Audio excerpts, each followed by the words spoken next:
Benjamin Dixon Show is only possible with listener support. Go to www.thebenjamindixonshow.com to register for our blog and join the Progressive Army. Welcome to the Benjamin Dixon Show. I am your host, Benjamin Dixon. Today is Monday, November 18th, 2019. Thank you so much for joining us. I have a jam-packed show for you today, so buckle up for the ride. It will be anywhere between 45 minutes to an hour. So it's a very jam-packed show. I'll be speaking with Neal Carter of newviewconsulting.org, and we'll be covering the news, everything from Colin Kaepernick all the way down to Joe Biden. But there's something that I've been talking about on Twitter for a couple of weeks now. And it started in a scorched earth argument that I got on Facebook with some members of ADOS.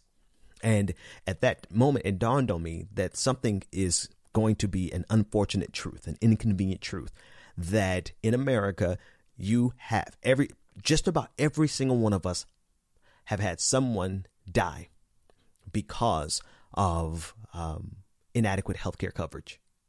Whether it be a friend, whether it be a family member, we know somebody. And I just, then I compounded that with the fact that Black people die disproportionately from treatable and preventable diseases. So it only makes sense that something like Medicare for All would be a tangible benefit that literally saves the lives. Bump everything else everyone is talking about, right? You can't fight for reparations if you're dead. That's what I was talking about over the last couple of weeks. Well, the Gallup poll came out today, and it shows us that 34 million Americans have lost a loved one. It didn't even talk about friends, right? So if you expand that to friendships, it's going to be a lot more than 34 million. But 34 million Americans have lost a loved one who couldn't afford medical expenses. And it's a statistical fact. It's a certainty. It's a guarantee. You could bet money on it that it's disproportionately Black. It makes absolutely no sense to me for anyone to be telling you that Medicare for All is not a tangible benefit for everyone, but particularly Black people, because we, Black people, die disproportionately from treatable and preventable diseases, mainly because we ain't going to the doctor, and we're not going to the doctor because generally we can't afford to, or we just don't have the proper coverage. And that has become ingrained in the Black community. So I just need to point this out before we go anywhere else in the show, even before I bring Neal on. That we 100%, one of the number one things that we can do to change our very experience, our American experience, the number one thing that we could do to make sure that our friends and family aren't dying unnecessarily early is to get Medicare for All. And anyone who's fighting against that, they have an agenda. They have an agenda that includes your friends and family members dying sooner or going into bankruptcy trying to stay alive.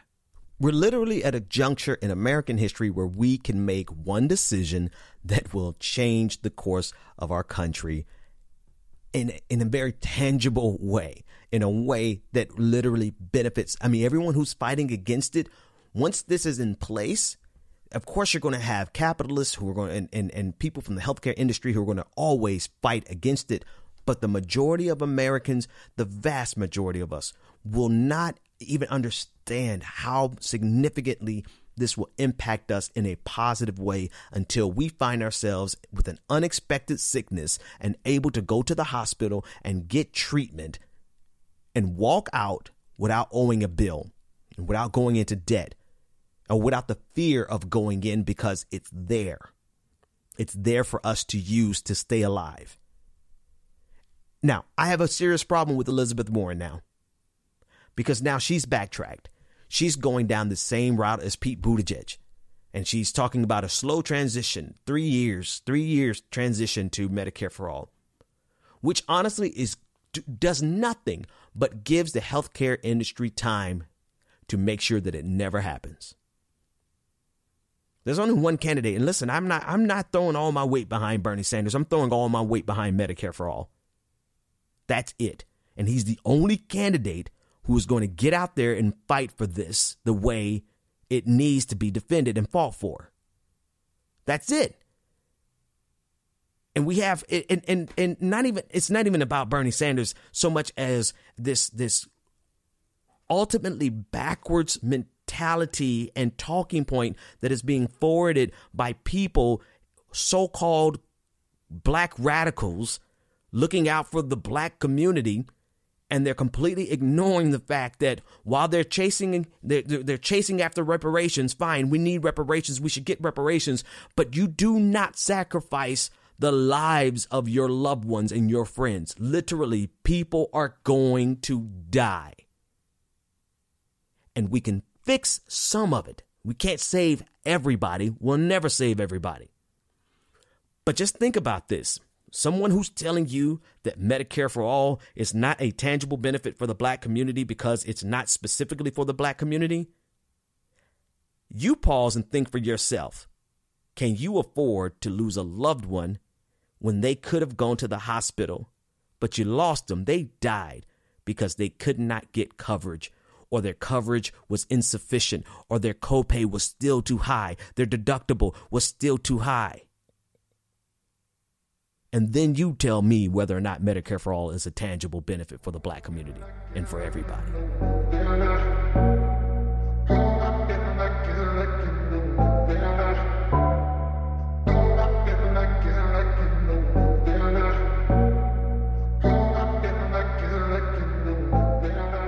Joining me now is Neal Carter. He is the principal of New View Consulting.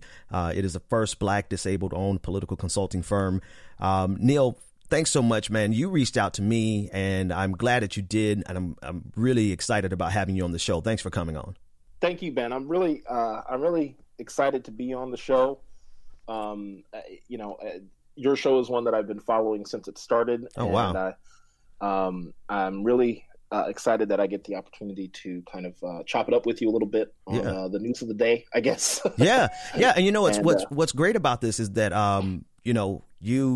I follow you on Twitter and I've seen your work online. But just getting a chance to talk with you a few minutes before we started recording, I did not know that you had the impromptu political chopping it up skills that you have. So we're about to have a really good conversation here, man. I really appreciate you coming on and bringing those talents to the show. Well, I do what I can. When you've been in this space for 12 years and have some of the battle scars to prove it, and have some of the gray hair along with that as well. This weekend has been a kind of a barnstorm of just events. Sure. The least of which not being Colin Kaepernick came to Atlanta, had an interaction with the NFL that did not go the way that either side planned, and Colin Kaepernick called an audible, pun intended, and moved it to, I believe it was Clayton County High School Stadium. And he did his workout there, streamed it to I think it was like 50,000 people watching him stream it live. And we see that he has the chops, but it still has caused quite a controversy. Jay-Z came out this morning saying that he was disappointed with Colin Kaepernick, and of course Stephen A. Smith got on the interwebs yesterday and said that that Colin Kaepernick doesn't want to play football. He wants to be a martyr. We could start there and then we could drill down on it. What's your take in general on what happened with this over the weekend, particularly not so much, obviously, not just because of the sports aspect, but because the role that Colin Kaepernick is emerging to take in a particular type of activism? Well, first, before I get into the weeds of Colin Kaepernick, I did see Stephen A. Smith's comments. I didn't really listen to a majority of them because I can't really stand his voice or his presence. I don't think he brings I don't think he or his counterpart that will not be named on Fox Sports 1 bring anything to the conversation as it relates to sports analysis. I think they are. I think every media outlet has loud, boisterous voices that act as analysts, whether they be in the political space or in the sports space who project black stereotypes, rather than, or rather black caricatures specifically of what they think white consumers think of black people in general, and then just project that when they have a camera in front of them and a microphone attached to their body. And there are a number of folks who are in that space, and I don't need to go into details, and maybe we can save that for another show. But because they don't like me and I don't like them, so I have no problem naming names. But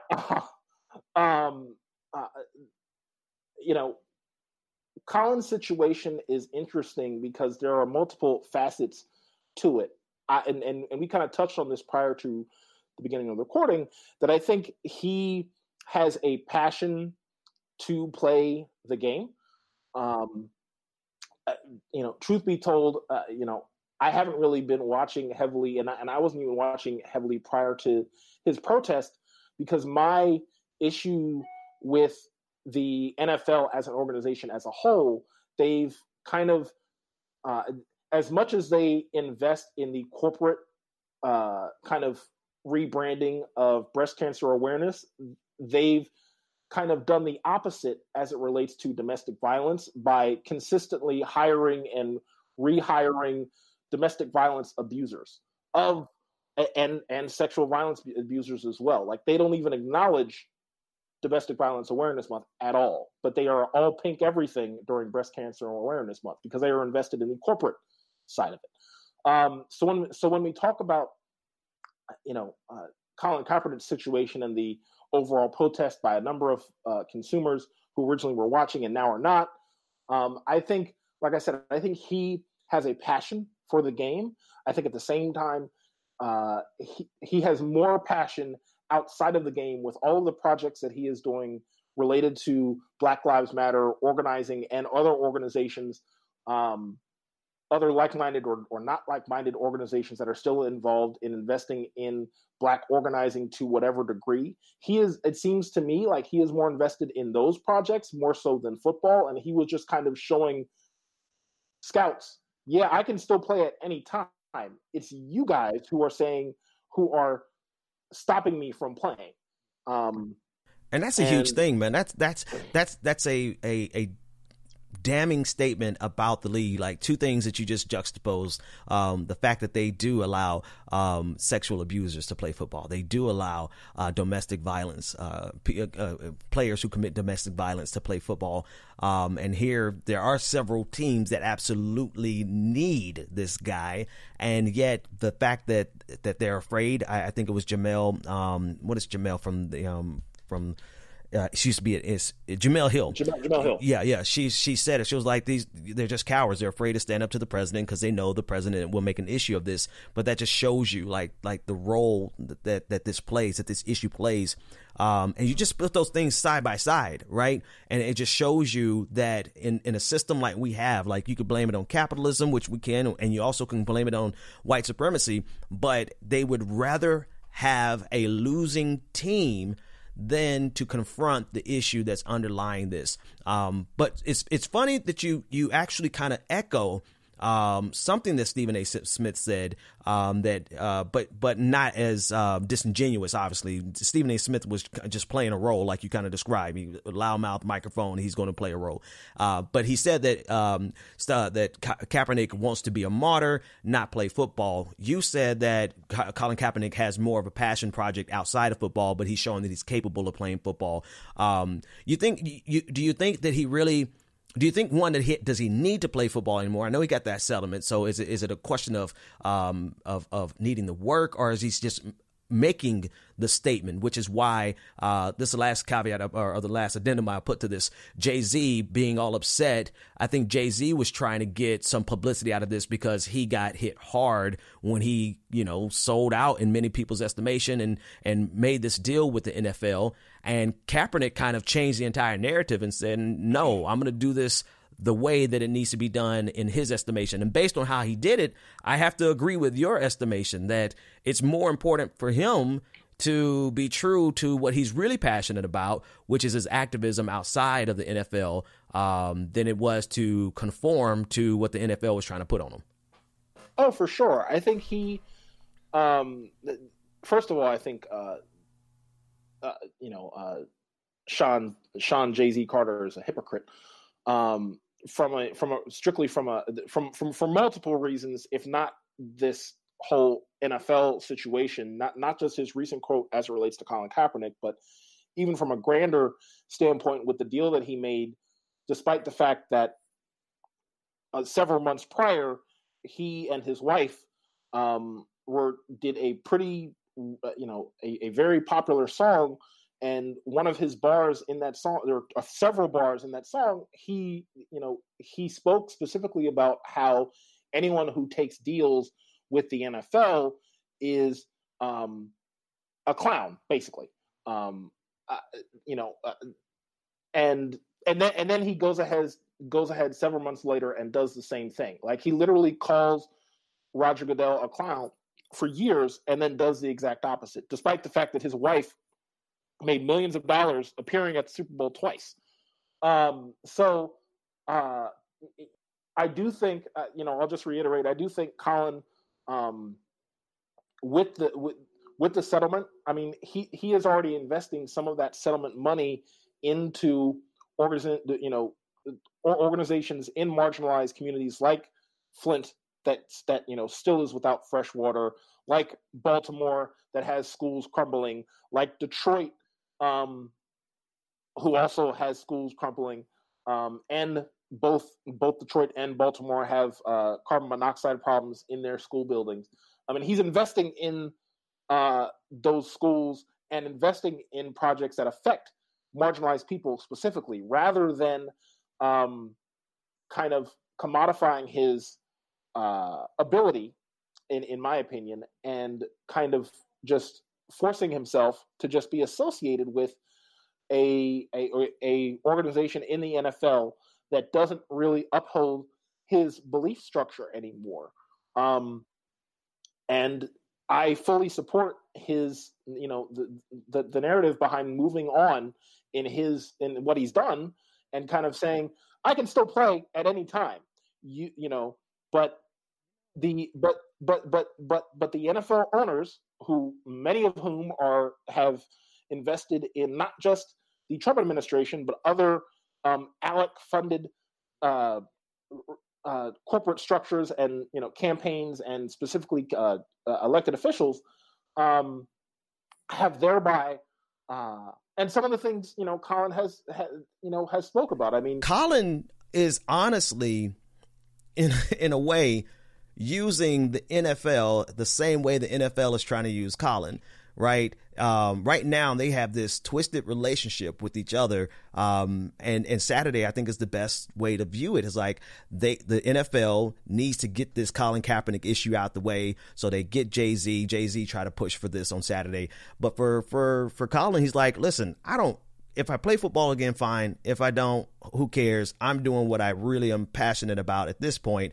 But if I can use this tryout, this workout rather, on Saturday to amplify that message even more, and to show the world even more the injustice, like he's like, so Saturday for Colin could very well have been about, no, I'm going to show you exactly how crooked this is, how much collusion there was, and how a black man fighting on behalf of marginalized black people and justice, and who is very capable of doing the job, is rejected when all these other players with all these other real crimes, with like literal crimes under their belts, that's okay. So for Colin, Saturday probably was not even about getting a job whatsoever. It was about making a statement, in the same way the NFL tried to make a statement, but he changed the narrative real fast. Oh, of course he did. Yeah. And what was interesting was Tack Glass Twitter, as I will call them, or should I say Tack Glass and Dog Avatar Twitter, was incensed on his YouTube stream and on Twitter when he did work out. But like you just said, I think he was using that as a means to amplify his platform outside of football, but also just throw the ball around with his, like literally just throw the ball around with his friends. Yeah. That's a beautiful, that's a beautiful thing at the end of the day, man. And, may I pray all of us we all have that freedom, man. Like that's literally when you have FU money. You know, investors always talk about like FU money. Cause like, dog, let me tell you something. In most of our lives, somebody throws a couple of $1 million around in our faces. Like we need that. Like we actually have a need to pay the bills. Like, and I know, you know, from the organizing space, it's not even millions of dollars. Like if somebody just offer a decent salary with decent benefits, most people have to jump at it because we're all just like in this system struggling just to survive. Man, I pray all of us, we get that kind of liberty so that we can do the real work that we're trying to do.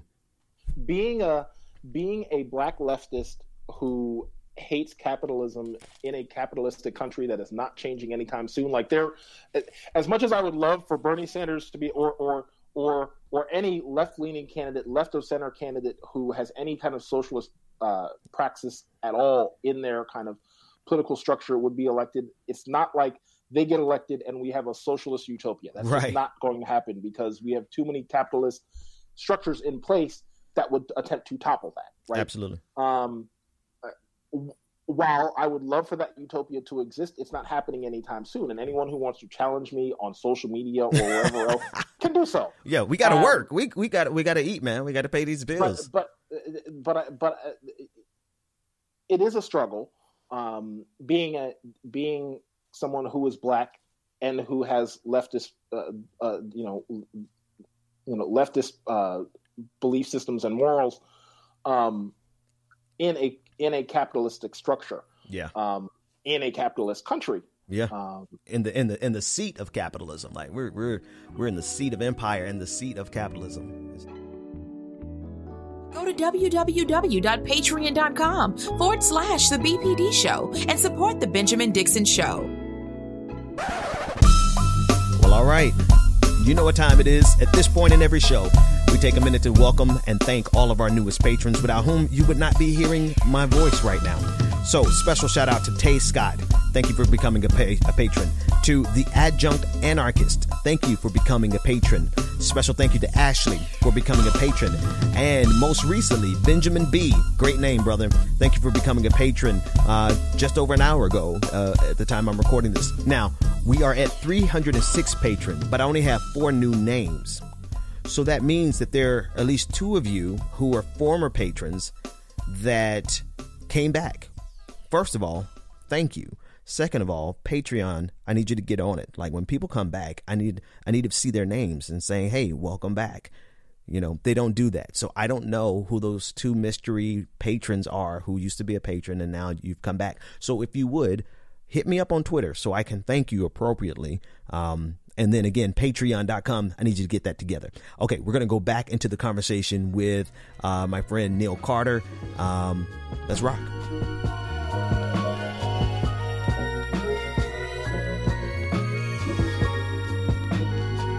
Kanye West, who I'm not going to lie, man, up until he started going this direction, like Kanye and Jay-Z, this has been a hard year for me as a hip hop fan.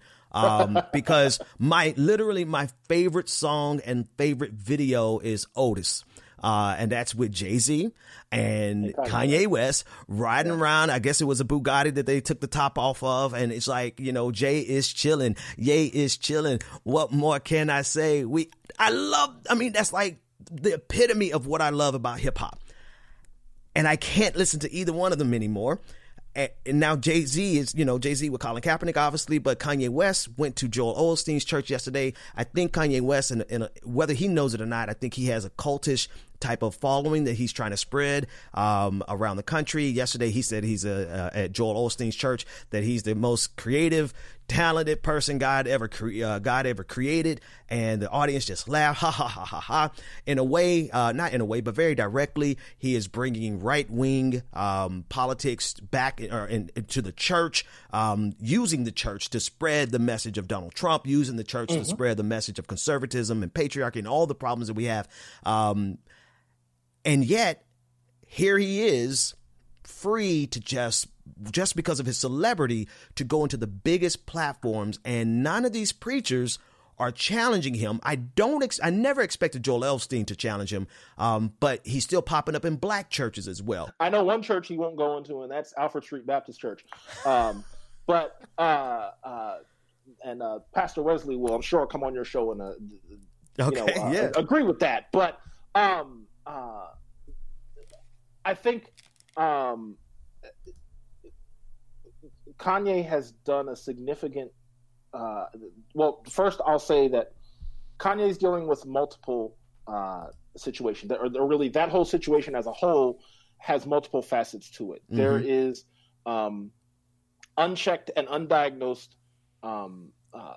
mental health concerns as it relates to Kanye that he's been dealing with, that he's spoken, since he's been a producer, since he's produced, since he's come out as an artist, that he's spoken about, in his music. Most people didn't think to go into the weeds about what he was talking about with his lyrics, because at the time he was just Polo Kanye, so they just appreciated him for, creating a vibe for that particular time in their lives. Now we're dealing with a particular individual who I think has a organization or a structure behind him in the Kardashian machine that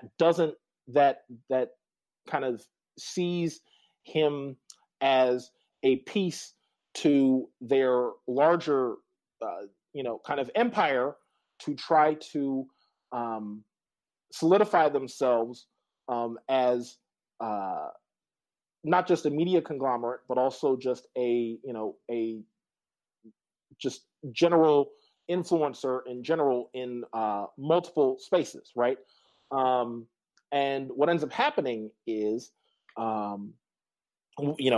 as it relates to Joel Osteen, what was interesting about that kind of situation, and I didn't really speak to it until today, was Joel Osteen opened the door for Kanye, but didn't open the door for the Harvey folks who were trying to look for his church as a respite and as a saving space, because he's in a major church, but he closed his doors and was pressured by the Texas government.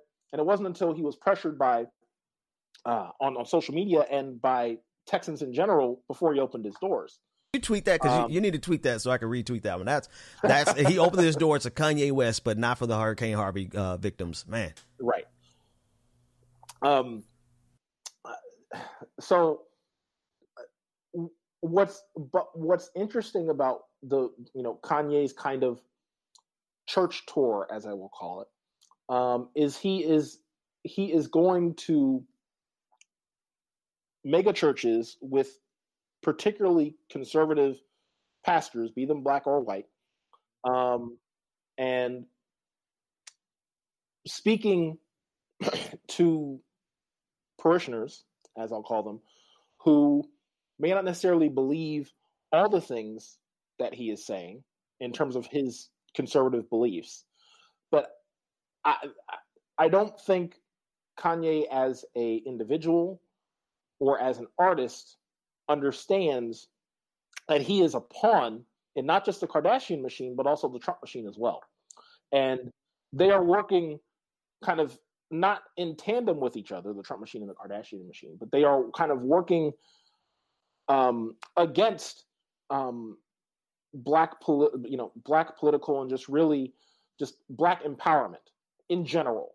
They are working to try to suppress and subdue that structure as a whole, whether it be any of the Kardashian daughters copying Rihanna's Fenty makeup, or it's I can't even remember which one it is, but one of them doing the Pepsi, with the famous Pepsi ad where she was, where she thought drinking a Pepsi was going to bring about world peace.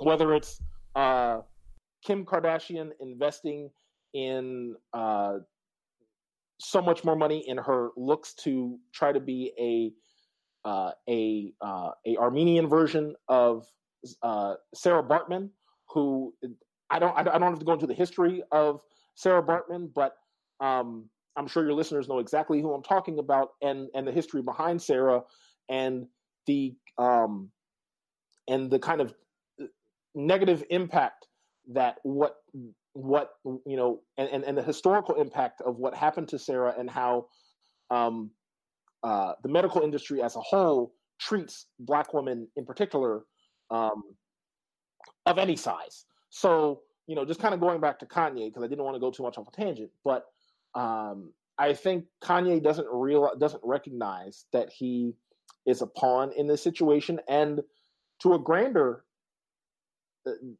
conversation, a lot of disabled people don't know when they are being used as pawns in particular political or organizing situations. And it really comes down to who they surround themselves with, right? If you are surrounding yourselves with enabling leeches who are only focused on kind of the projection of a disabled person as this kind of pariah or martyr, and not as this physical person, right? Then what that becomes is, that astral projection, so to speak. And maybe astral is the wrong word, but projection in general, of these disabled bodies being used as, pawns for really disastrous and diabolical means. You know what? And I can honestly say, just even from my experience, right, my personal experience, and just being in politics in general, and just seeing other people do this, it's sometimes extremely difficult for anyone to understand the extent to which they are being used without their knowledge.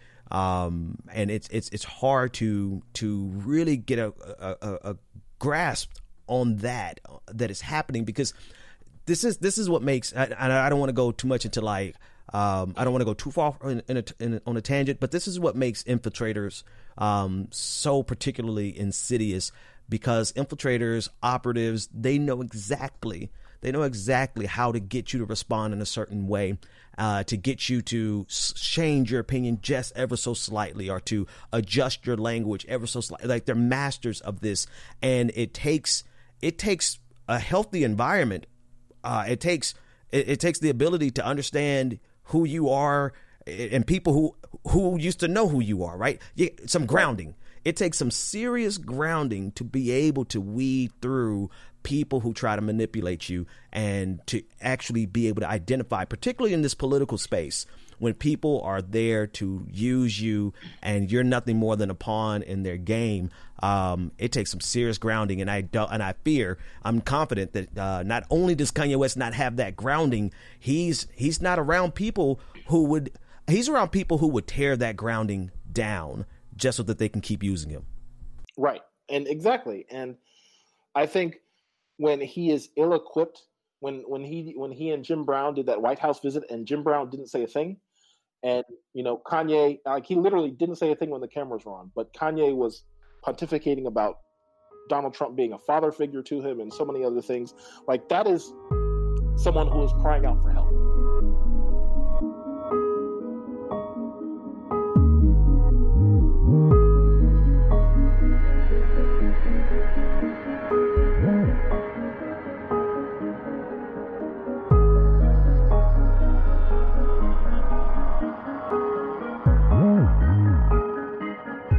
Michael Bloomberg showed up at a black church. Now, you and I both know the power of the black pulpit, and particularly in organizing through history, may not be as salient today, but I think it could be, and it should be.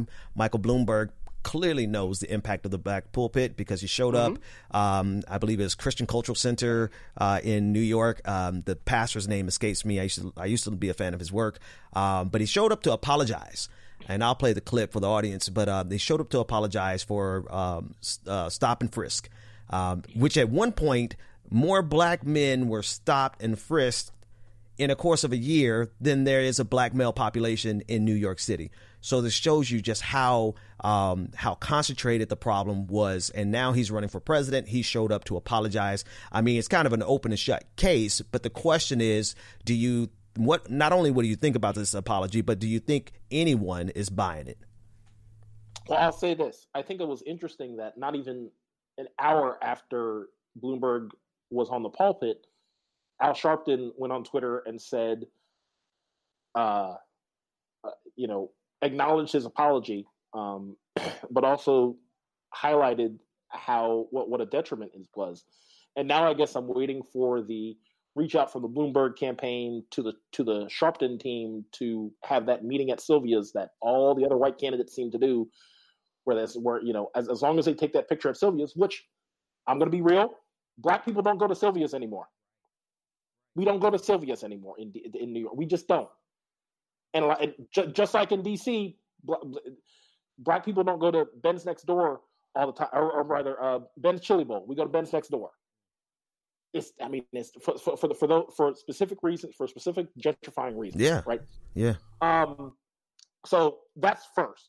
As far as Bloomberg apology, it's amazing that it's not shocking to me that Michael Bloomberg went to a church that has heavily invested in his multiple campaigns for office in the past, that he goes to a pulpit where that investment has happened for years.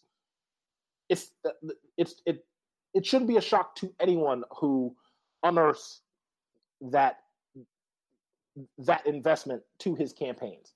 So when he goes up there, it literally falls on deaf ears, because at least for me, I can't speak to the parishioners who were there for that particular service. But what I will say is that apology, it's kind of like when former Vice President Biden has gone on this apology tour, that has kind of indirectly gone on an apology tour when he's talking in majority white jurisdictions, trying to talk to Black people, saying that he's apologizing for the 94 crime bill. But it's like, Joe, there's so many other, there are a library of C-SPAN videos, not just your testimony as it relates to the 94 crime bill. Like, he doesn't even talk, it's almost like Anita Hill never even happened. And there are so many other improprieties that people, and I'm not trying to pick on Joe, or pick on Michael Bloomberg either. But what I'm saying is that going to majority Black churches and trying to engage with just that group and getting your picture taken in, as Senator Sanders and Mayor Pete have done recently. Well, I know Senator Sanders, there's a famous picture of Senator Sanders walking through the church lunch at a Black Baptist church in South Carolina, where all of the Black nanas with their crowns are paying him no mind, right? And similarly with Mayor Pete in the pews of a church with no Black advisors around him, but again, Black nanas with their crowns, not paying him any mind, right? It's the same kind of thing. And I'm sure when Michael Bloomberg went to this church, again, there were Black folks who were, again, paying him no mind. But at the same time, there are campaign advisors, right, and campaign staff who think if you are a white candidate and you go on the Black church circuit, that's the only place where Black people are. As if Black people aren't on the street dying, right, from multiple things, right? From life, dying from life.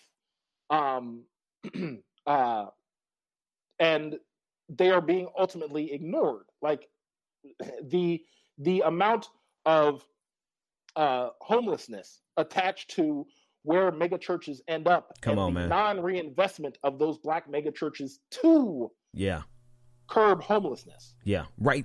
Even if not even the entire city, on their block, like on their literal block. That's one. I mean, I've done a lot of years in the black church, man. And one of the things that always irritated me, I'm like, you claim to have the power of the infinite, immortal, all powerful, all knowing God, and you don't have the power to change your block, your one block.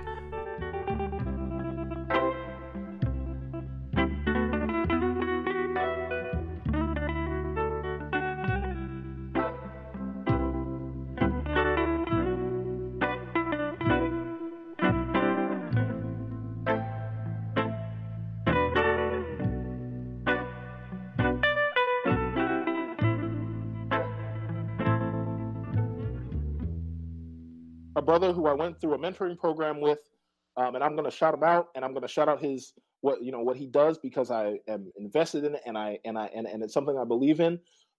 Richard Akwo, who runs Generosity Global, does showers for the homeless in the city of Baltimore.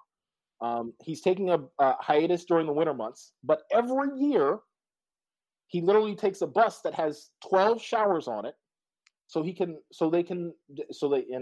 haircuts, they get new clothes, and this is not me saying, well, mega churches in Baltimore need to invest in Generosity Global so that they can have that as their pet project. No, what I'm saying is there are programs like Generosity Global across the country that are invested in checking in on those without homes. Lifting up those without homes, lifting up and protecting the folks addicted to so many drugs, whether it be crack or cocaine or whatever it is. And we can talk about this kind of hyper focus on opioids because it's quote unquote killing the majority of the white population in the country, or a significant amount of the white population in the country is becoming addicted to opioids, as if the crack epidemic that the Reagan administration and previous administrations didn't implement in black cities across the country, right? And we can, and how still to this day, cocaine has a significant impact on community, on particularly black communities to this day all across the country. There are black children who are generationally affected by not just the cocaine situation, but also, and this is another conversation we could talk about. We could talk about the fact that the quote unquote drug war, as it were, and how Joe Biden's focused on how he wants to talk about I know we talked about it before the recording, how he said he's not going to legalize marijuana, not just legalize, but also decriminalize. Right. And there are black and brown people across the country in prisons right now because of mandatory minimums for having small amounts of marijuana. And they and now he is by coming out so strongly saying he has no intention to legalize marijuana, and obviously the current administration in the White House has no intention of doing the same. There are multiple strains of marijuana. There's the stuff that is deadly, and I'm sure that's the stuff that he is focused on, saying it is by saying it is a great, by saying it was a gateway drug. I remember, as I'm sure you remember, growing up, like you and I are in the DARE generation, right? Yeah. So being members of the DARE generation and seeing those assemblies over and over and over again, those were byproducts of the Reagan administrations and previous administrations, negative impacts of the drug war. And now we're in situations where we, again, in the DARE generation, are trying to invest in CBD oil and be involved in marijuana policy in all of its different facets. But our parents, family members are in the prison system for having small amounts of marijuana. And we have presidential candidates who are saying we don't want to legalize it. Right. So how does that, like, I don't understand someone who, like, I'm sure, I can almost guarantee that the black advisors and consultants for Joe Biden's campaign, they have family members who are in prison as a result of mandatory minimums. I can almost guarantee that. Yeah. And the fact that he has gone on record to say that he has no intention to legalize marijuana while he has black staffers and black organizers who have family members in prison for mandatory minimums is a literal slap in the face to all of them. And I don't think they realize that. Yeah, and then the insult to injury is the confidence, which is like he's saying something that is profoundly wrong in terms of it. Like there's the studies are still out there as far as whether or not marijuana is a gateway drug. He's loud and wrong. That's the thing. He's confident, he's bold, he's arrogant, and he's just dead ass wrong on this. And yet he expects everyone else to just kind of, I don't know, genuflect to him because he's Joe Biden. I mean, that's kind of like a level of arrogance that he's carrying with regard to a lot of things. Like, he has said that he's not going to apologize for certain things. And it's just a level that matches. It's a level of arrogance that matches his track record, which begs the question. I know the answer. You know the answer. But why the hell is this man still even in the running, let alone one of the front runners, depending on the poll that you read? He's not the only one who shouldn't be running. Yeah.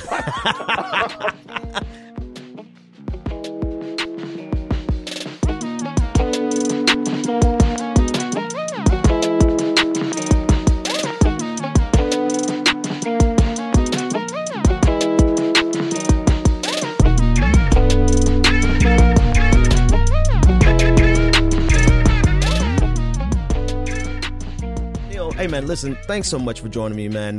We obviously, you and I have a lot that we can talk about and need to talk about, so I got to get you back on the show as soon as possible. But would you just tell the audience the best way to find out about your work and to connect with you if they wanted to do so? Sure. So the best way to, I guess, on Twitter would be following me on Twitter at Neal Carter.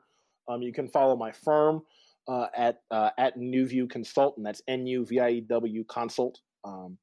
You can find our find the firm on the web at newviewconsulting.org. And yeah, I mean, that's really the best way to reach me. That's Neal Carter. Be sure to check him out on Twitter. That's a wrap for our show. Thanks so much for all of your support. Go to www.page. Well, never mind. You know what to do. I'll see you tomorrow. The Benjamin Dixon Show is only possible with listener support. Go to www.patreon.com/The BPD Show and support The Benjamin Dixon Show. If you like this episode, be sure to share, like, and subscribe.